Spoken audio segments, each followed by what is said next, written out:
मोदी जी की सरकार बहुत बुरे तरीके से चल रही है। गवर्नेंस नाम की कोई चीज है नहीं। जो जो कौशल विकास मंत्रालय है उसके बारे में तो सीएजी कह चुकी है कि 10,000 करोड़ रुपए का इसमें घोटाला हुआ है। उस घोटाले को मीडिया और सरकार ने मिलकर पूरी तरीके से दबा रखा है। सरकार के अंदर ये हालत है, सरकार के बाहर राम मंदिर के मसले पे क्या हो रहा है हम देख ही रहे हैं। और फिर जो पेपर लीक वगैरह सब क्या स्थिति है, कुछ भी इस सरकार से संभाले नहीं संभल रहा है। कुछ भी ऐसा नहीं है, सरकार के लिए कोई पॉजिटिव रिपोर्ट नहीं आती है कहीं से। जो भी रिपोर्ट आती है वो नेगेटिव रिपोर्ट आती है। जो मंत्रिमंडल के फेरबदल को लेकर जो चर्चाएं होती हैं, उन चर्चाओं में भी यही होता है कि भाई इस मंत्री का काम ठीक नहीं है, इसको हटाया जाएगा, मोदी जी को एक नई ऊर्जा चाहिए। तो लोग हंस के कहते हैं ये मंत्री भी पीएमओ के, इन मंत्रियों के अधिकार भी सब पीएमओ के पास था। पीएमओ जब चाहता था तो उनको थोड़ी बहुत देर के लिए अधिकार दे देता था, फिर ले लेता था। 2 घंटे के लिए आप अधिकार संपन्न हुए, उसके बाद आपको अपने अधिकार वापस करने पड़ेंगे। नए मंत्री आएंगे, उनको भी मिनटों और घंटों की दर से उनको अधिकार संपन्न और अधिकारहीन, अधिकार वंचित किया जाएगा। इस तरह से ये सरकार चलती है। तो गवर्नेंस के मामले में ये सरकार आश्चर्यजनक रूप से विफल है। जी देखिए अभय जी, इसके दो पहलू। एक तो जो आपने आरएसएस का जिक्र किया है, आप तो खैर मुझसे बेहतर तरीके से जानते हैं, जो कार्डर बेस्ड पार्टियां होती हैं वो सरकार में रहे या सरकार में ना रहे, सरकार में रहती तो उनका आदमी जरूर वहां पे मंत्रालय में रहता है। ये तो मैंने खुद उस वक्त महसूस किया जब इंद्रजीत गुप्ता जी गृह मंत्री थे, तो उनका जो फोन उठाने वाला जो असिस्टेंट होता था वो दरअसल सीपीआई का बड़ा कार्डर था। वो किसी आईएएस वगैरह को समझता नहीं था, और वो इंद्रजीत गुप्ता को सीधे इंद्रजीत ही कह के बुलाता, तो कभी उसने पूरा सम्मानजनक शब्दों का इस्तेमाल नहीं किया। शायद ये उनकी परंपरा भी थी, उसमें वो बुरा भी नहीं मानते थे। तो ये तो बिल्कुल सच है कि आज की तारीख में मंत्रालयों के अंदर काफी कुछ काम संघ से जुड़े हुए लोग ही करते हैं। अब उसमें एक ही डिस्टिंक्शन करना जरूरी हो गया, वो एक कि दरअसल वो प्रधानमंत्री नरेंद्र मोदी की सहमति से है या फिर थोड़ी बहुत ऑटोनॉमी, अगर मिनिस्टर कोई पावरफुल है तो ऑटोनॉमी ले लेता है। जैसे भूपेंद्र यादव ने ऑटोनॉमी ले ली होगी कि चलिए ये तो अमित शाह के बड़े करीबी हैं तो उनको ये होगी, लेकिन अगर ये कहिए कि ऑटोनॉमी राजनाथ सिंह को है तो उनके पास नहीं होगी। ये नितिन गडकरी के पास ऑटोनॉमी बिल्कुल नहीं होगी। वहां तो संघ का आदमी भी होगा, लेकिन नरेंद्र मोदी और प्रधानमंत्री कार्यालय के प्रति पूरी तरीके से समर्पित होगा। तो एक तो पहलू ये। दूसरा पहलू ये कि मैं आपको बता दूं कि पिछले दिनों मुझे आरएसएस के कई लोगों से मेरी बातचीत हुई है। कोई बड़े शीर्ष नेताओं की बात नहीं कर रहा हूं, लेकिन जो मिडिल या उससे लोअर लेवल के, उन्होंने एक बड़ी दिलचस्प बात ये की। उन्होंने कहा कि देखिए आज की तारीख में हमारी सरकार लगभग उसी स्थिति में पहुंच गई जो 2011-12 में मनमोहन सिंह की सरकार की स्थिति पहुंच गई थी। फैसले हो नहीं रहे हैं और एक के बाद एक संकट लगातार बढ़ते जा रहे हैं। और उनका कहना यह था कि दरअसल इसकी शुरुआत अगर आप ध्यान से देखें तो पहलगाम मामले से शुरू होती है, और उसके पहले जो टैरिफ का मामला था वो सारी शुरू होती है। अब जो है वो भ्रष्टाचारों की भी एक लंबी श्रृंखला शुरू हो गई है, और सबसे बड़ा भ्रष्टाचार तो राम मंदिर से शुरू हुआ। उसके पहले जो बीच में मध्य प्रदेश के मुख्यमंत्री हैं, उनको लेके एक बड़ा घोटाला सामने आया जिसपे पूरी तरीके से चर्चा नहीं हो पाई। अब ये भूपेंद्र यादव का सवाल खड़ा हो गया है। वित्त मंत्रालय की स्थिति तो आपने बिल्कुल सही कहा कि लॉन्गेस्ट सर्विंग फाइनेंस मिनिस्टर है, लेकिन वो उनको फाइनेंस के बारे में उनकी एक्सपर्टीज किसी को मालूम नहीं है। लेकिन इसमें जो बात आपने बिल्कुल सही कही है कि ऑटोनॉमी घंटों के हिसाब से नहीं बल्कि मुझे लगता है मिनटों के हिसाब से मिलती है। सब कुछ तो प्रधानमंत्री कार्यालय चलाता है। यहाँ तक कि जो भारतीय जनता पार्टी के जो मुख्यमंत्री भी है राज्यों के अंदर, उनका काम भी एक डेजिग्नेटेड पीएमओ का अधिकारी ही तय करता है। जब तक वहां से क्लियरेंस नहीं होती तब तक किसी मुख्यमंत्री की हिम्मत नहीं है जो अपने बल पे कर सके। अब योगी आदित्यनाथ और 2-1 लोगों को छोड़ दीजिए जो अपने स्तर पे एक बड़े नेता भी बन गए हैं, जो हमारे महाराष्ट्र के मुख्यमंत्री हैं या फिर उत्तर प्रदेश के मुख्यमंत्री हैं। तो अब भजनलाल शर्मा जी हो या फिर कोई पटेल साहब गुजरात के मुख्यमंत्री, उनका क्या लेना देना, या फिर मनोज मांझी हो उड़ीसा, उनका क्या लेना देना। उनका तो फिर आप कुर्सी पे बैठे रहिए, या दिल्ली के अंदर आप रेखा गुप्ता को देख लीजिए। सारा काम तो जो नए एलजी महोदय वो चला रहे, सारा काम वो सीधे प्रधानमंत्री कार्यालय से लेते हैं। तो ये जो क्राइसिस आज दिखाई पड़ रही है, ये क्राइसिस दरअसल प्रधानमंत्री नरेंद्र मोदी की अपनी निजी क्राइसिस है। और निजी क्राइसिस इसलिए है क्योंकि मुझे लगता है कि अब वो पूरी तरीके से थकावट में है, और जो उनकी बड़ी खासियत मानी जाती थी कि वो नैरेटिव गढ़ने में बड़े एक्सपर्ट हुआ करते थे, नैरेटिव अब उनसे नहीं गढ़ा जा रहा। अब वो नैरेटिव ना तो गढ़ पा रहे हैं और ना उनके भाषणों में वो ऊर्जा या ऊष्मा दिखाई पड़ती है। तो दिक्कत इस बात को लेकर यह है कि अगर आप ऐसे लोगों से घिरे होंगे जिनका अपना कोई राजनीतिक वजूद नहीं है, जो सिर्फ टेक्नोक्रेट या ब्यूरोक्रेट है, जो राजनीति में लाइट वेट भी नहीं बल्कि फेदर वेट है, तो फिर वो एक समय के बाद फिर वो आपके लिए लाइबिलिटी बन जाते हैं। मेरा मानना है कि ये जो संकट है, ये संकट दरअसल प्रधानमंत्री कार्यालय का अपना संकट है, प्रधानमंत्री नरेंद्र मोदी का अपना संकट है। क्योंकि वो बड़ी-बड़ी बातें करते हैं, वो डिसेंट्रलाइजेशन के बारे में बातचीत कर देंगे, वो टीम इंडिया के बारे में बात करेंगे कि राज्यों और केंद्र को मिलकर एक भारत के विकास के बारे में बातचीत करना चाहिए, विपक्ष और सत्ता पक्ष कोऑपरेटिव फेडरलिज्म के बारे में बातचीत करेंगे, minimum government and maximum governance की बात करेंगे। लेकिन हकीकत ये है कि इस सरकार में सिर्फ एक ही आदमी की चलती है, एक ही आदमी को सोचने का अधिकार है। तो अगर भूपेंद्र यादव के यहाँ कोई क्राइसिस है, या फिर अगर अर्थनीति में कोई क्राइसिस है, विदेश नीति में कोई क्राइसिस है, या किसी राज्य के अंदर कोई क्राइसिस है, तो मैं उस मंत्री या मुख्यमंत्री को जिम्मेदार मानता ही नहीं। मैं तो साफ तौर मानता हूं कि दरअसल ये क्राइसिस प्रधानमंत्री कार्यालय की अपनी है, नरेंद्र मोदी जी की अपनी क्राइसिस है। और जिनके बारे में कहा जाता था कि बड़े डिसाइसिव है, निर्णायक फैसले करते हैं, बड़े बड़े फैसले करते हैं, वो आपने देख लिया कि वो जब सीजफायर करना हुआ तो उसकी घोषणा अमेरिका से हुई, और जब वेनेजुएला के राष्ट्रपति को यहाँ आना था तो उनकी घोषणा भी अमेरिका के विदेश मंत्री मार्को रूबियो करते हैं, या जेडी वैंस करते हैं। वो घोषणा प्रधानमंत्री कार्यालय से नहीं होती है। अमेरिका के राष्ट्रपति लगातार भारत के प्रधानमंत्री को अपमानित करते रहे, और ये अपमानित करने वाले शब्दों का इस्तेमाल भारतीयों के लिए करते रहे। एक शब्द भी उन्होंने नहीं बोला। राम मंदिर का इतना बड़ा घोटाला सामने आ गया है, एक शब्द प्रधानमंत्री जी के मुंह से नहीं निकला। अमित शाह जी जो गृह मंत्री है, जो हर मसले बोलते हैं, वो भी इस मसले पर कुछ नहीं बोल रहे हैं। तो आपने बिल्कुल सही कहा। मेरा मानना यह कि किसी मंत्री को दोष देना उचित बिल्कुल नहीं होगा। सीधे सीधे ये प्रधानमंत्री कार्यालय की नाकामी है, और प्रधानमंत्री कार्यालय कौन चला रहे हैं सबको अच्छी तरीके से मालूम है। इसलिए ये संकट प्रधानमंत्री नरेंद्र मोदी का अपना निजी संकट है। अब वो कैसे इसे पार पाते हैं, ये अलग तरीके का प्रश्न है। क्या वो वित्त मंत्री को चेंज करेंगे? क्या वो अपने स्टाइल ऑफ फंक्शनिंग को बदलने के लिए तैयार हैं? क्या वो मंत्रियों को नए मंत्री लाएंगे, पावरफुल मिनिस्टर्स लाएंगे जो अपने अपने अपने फील्ड के डोमेन एक्सपर्ट्स होंगे, और उनको वो ऑटोनॉमी देंगे जो दरअसल नरसिम्हा राव ने मनमोहन सिंह को दी थी जब उनको वित्त मंत्रालय का कार्यभार संभाला था, और ये कहा था कि वित्त मंत्रालय आप चलाइए, अर्थव्यवस्था आप देखिए, मैं राजनीति को देखूंगा क्योंकि मैं राजनीति को समझता हूं, लेकिन अगर फेल हुए तो जिम्मेदारी आपकी होगी। ये नरसिम्हा राव का मैंडेट था। नरसिम्हा राव ने कभी भी जो है उसमें मनमोहन सिंह के रास्ते में कोई रोड़े नहीं अटकाए और उनको इंडिपेंडेंट तरीके से काम करने दिया। लेकिन नरेंद्र मोदी का ये तरीका नहीं है। वो पूरी तरीके से सेंट्रलाइज्ड तरीके से चीजों को चलाने की कोशिश करते हैं। उनके प्रधानमंत्री कार्यालय के जो ब्यूरोक्रेट्स होते हैं वो सात मंत्रियों को कंट्रोल करते हैं। इसलिए अगर वो अपने स्टाइल ऑफ फंक्शनिंग में बदलाव करने के लिए तैयार है, अगर वो मंत्रियों को ऑटोनॉमी देने के लिए तैयार है, तब तो आप कुछ बेहतर स्थिति की कल्पना करिए। अन्यथा ये स्थितियां जैसी हैं वैसी ही चलती रहेंगी, और आते जाते समय में आपको जानकारी मिल जाएगी कहीं भूपेंद्र यादव जी का कोई सेक्रेटरी बदल गया है, कोई उनका पुराना बदल गया, क्योंकि उसके बारे में किसी ने जाके कन्फ्यूसिया कर दी होगी, या किसी ने कोई बड़ी जानकारी दे दी होगी, या किसी बड़े घोटाले का इल्हाम हो गया होगा। इसके अलावा कोई बड़ा बदलाव मुझे तो दिखाई नहीं पड़ता है। अब कर दें तो बहुत अच्छी बात है, तो वो देश के लिए भी अच्छी बात है। इसमें आपने एक महत्वपूर्ण बात बताई कि एक राष्ट्रीय स्वयंसेवक संघ के मझोले स्तर के ही सही किसी व्यक्ति ने आपको बताया कि सरकार की हालत तकरीबन वैसी हो गई है जैसी आखिरी दौर में मनमोहन सिंह सरकार की हालत थी।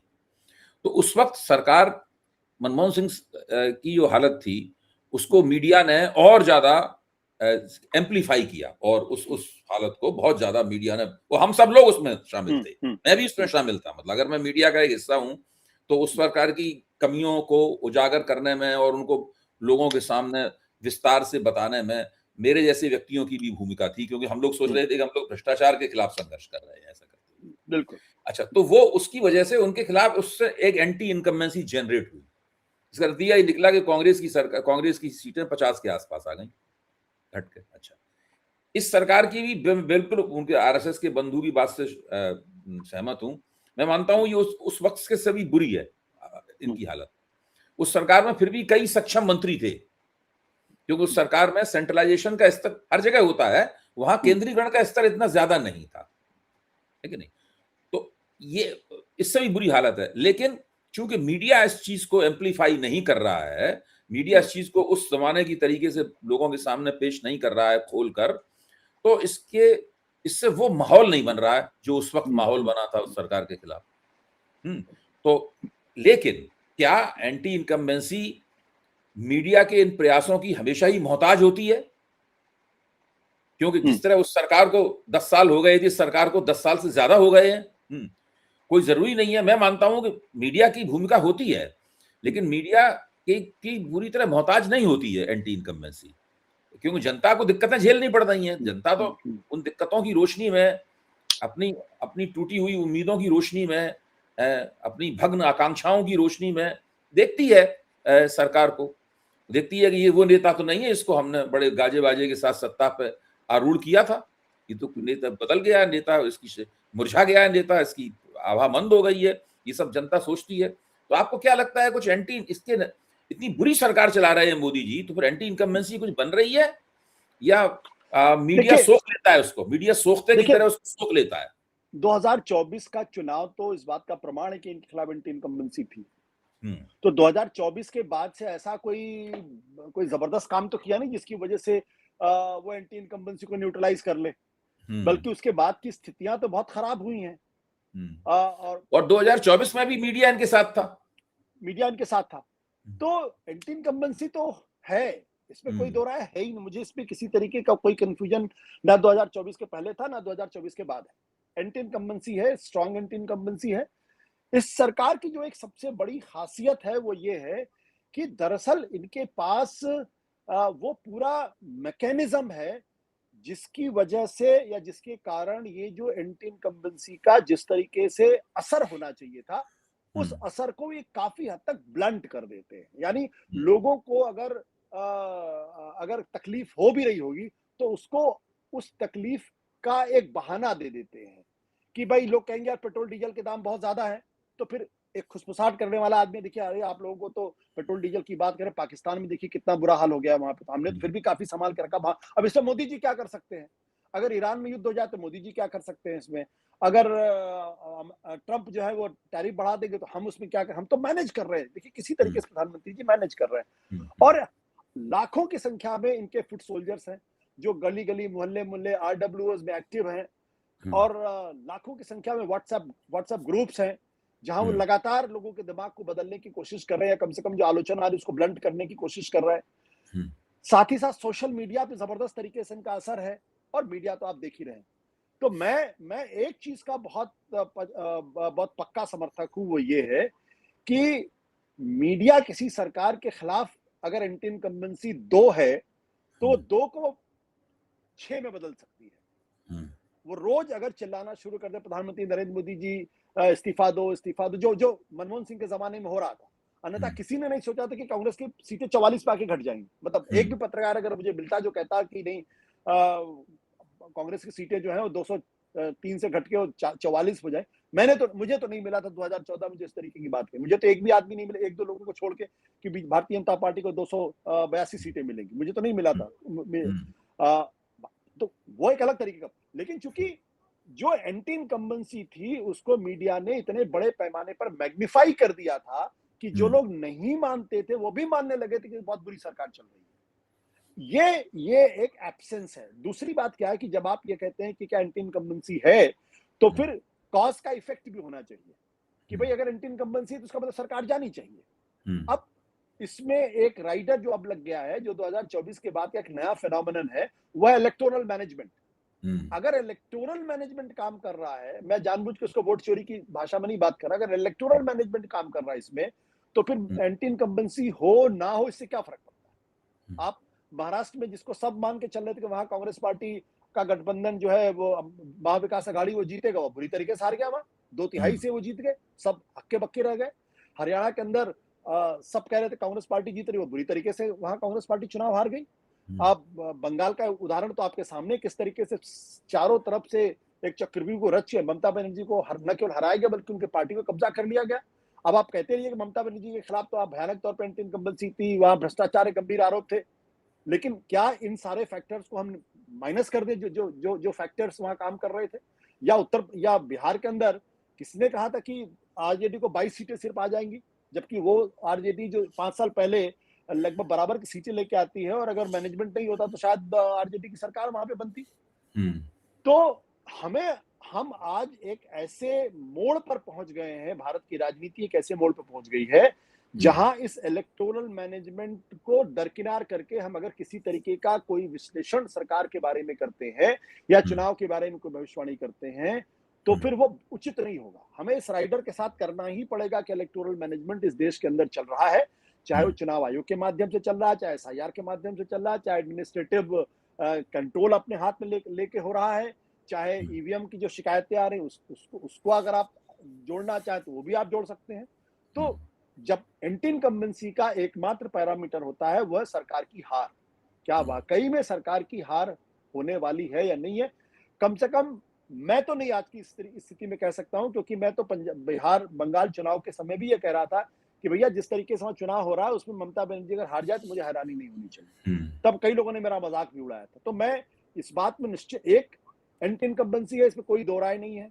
आज की तारीख में सरकार अर्थनीति हो, विदेश नीति हो या छात्र नीति हो, हर मसले पर अपने आप को सफल पा रही है।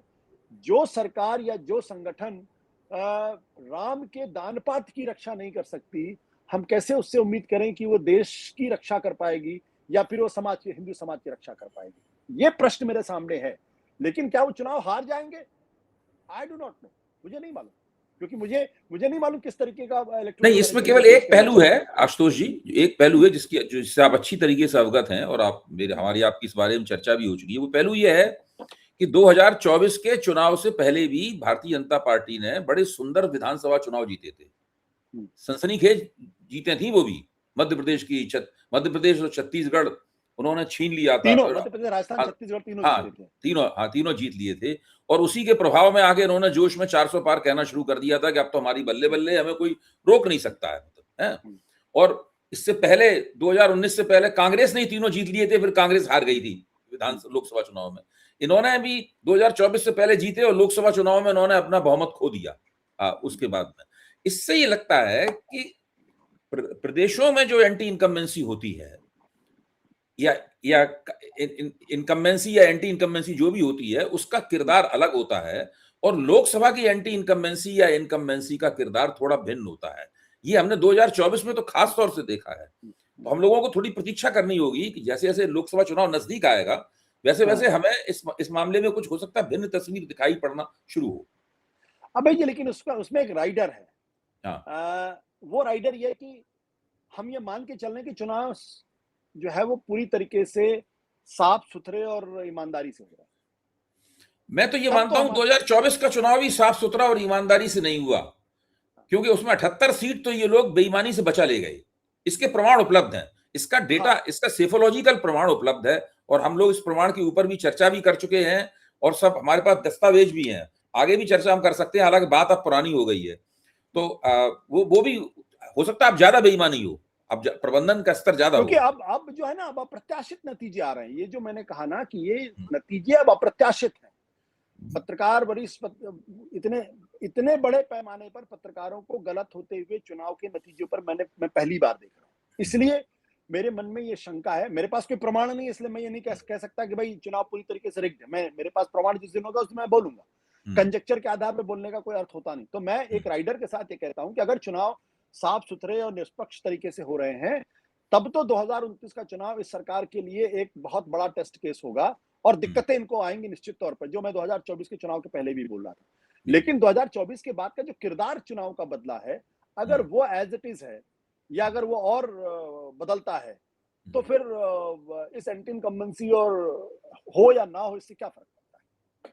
फिर तो ठीक है आशुतोष जी, ये एक ऐसा मसला है जो हम लोगों को बार बार अटेंड करना पड़ेगा, बार बार देखना पड़ेगा, तुलना करनी पड़ेगी, अपने निकट अतीत से, इतिहास से तुलना करनी पड़ेगी। और जो प्रवृत्तियां बदल रही हैं, सरकार ने एसआईआर के तौर पर, उसके बाद अभी परिसीमन का मामला भी सामने आएगा, हो सकता अभी कुछ दिनों बाद परिसीमन भी सरकार बहुमत की जुगाड़ करके कर ही ले, 2/3 बहुमत की जुगाड़ करके। तो उससे क्या फिर सीन बनेगा, उसको अलग से ही हम लोगों को समीक्षा करनी पड़ेगी, जो बड़ा जटिल काम है। परिसीमन का क्या असर पड़ेगा, बड़ा जटिल काम है। एसआईआर का असर दरअसल क्या पड़ रहा है, ये भी एक बड़ी एक जटिल आकलन है, जो अभी तक हम जनगणना भी होके आई नहीं है। तो ये 3-4 चीजें ऐसी फंसी हुई हैं भारतीय लोकतंत्र के गले में छछूंदर की तरह, जो ना निगलते बनती हैं ना उगलते बनती हैं। तो हम लोग फिर से जैसे जैसे चीजें सामने आएंगी उनके ऊपर हम लोग दिमाग खपाएंगे मिलके। बहुत बहुत शुक्रिया, धन्यवाद। बहुत बहुत धन्यवाद।